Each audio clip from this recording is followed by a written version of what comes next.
Alright guys, so you've worked hard, you're tired, maybe a little bit beaten up, but you feel good. You want to keep that going.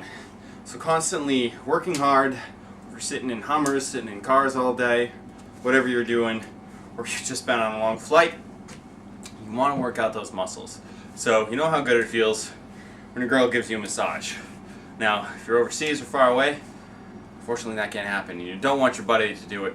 That's just, honest to God, that's just awkward. And so what we do is we do rolling out. Now, you can use a softball, you can use a baseball, you can use a hard piece of metal, you can use an Nalgene or a canteen full of water. The principle stays the same.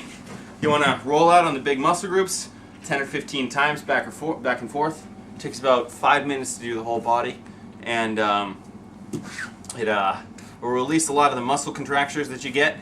So your muscles, filaments that are supposed to slide past each other, they'll actually be able to do that rather than just kind of being messed up. It'll prevent you getting cramps a lot of the times. Well, Charlie horse type cramps, and it'll mean your body moves fluidly and more smoothly. Same thing for like if your hips are all tight, the backs of your legs are all tight from sitting or working hard all the time. A couple things you want to remember: don't roll right behind the knee.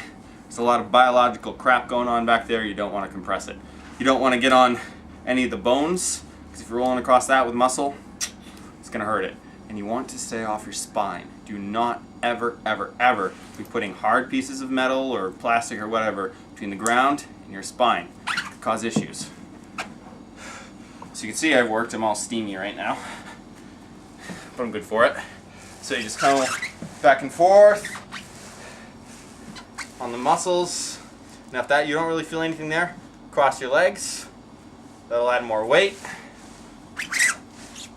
Have a fat boy sit on them. That's awkward too. It's okay. I know you guys are jealous of my socks. Handmade in Norway. Big muscles on the back of your legs. Kind of get on the side there. Now if some of you guys are runners, you've been running for a long time or rucking a lot, and you're super tight in here, the IT band, this will do it for you. Now don't go too high because you got a bone right there that you don't want to get on. Gonna cross your leg, move up and down. It's gonna hurt like hell, but it works. And it'll start working out those areas.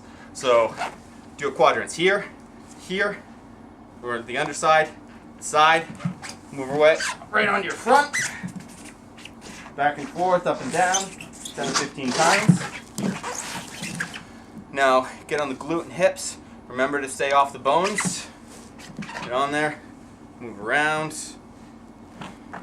Feels good. I know it looks awkward, it'll look weird, but you're around your buddies. You look weird and awkward all the time. What do they care? So if you're going to do your back with something hard, like I said, stay off the spine. So if your lower back is super tight, stabilize with your arms. And just move carefully back and forth, staying off the spine. Do the same thing up around your shoulders. Now if you're worried about it, I recommend a tennis ball for up in here. It really squishes out those tight areas. So you can do this before your warm-up or right after your warm-up, in the middle of working out, but definitely do it after working out, or if you've been sitting down all day, something like that. If you're tight, just go for it. Spend 3 to 5 minutes, and your quality of life and your movement is going to be remarkably improved by that.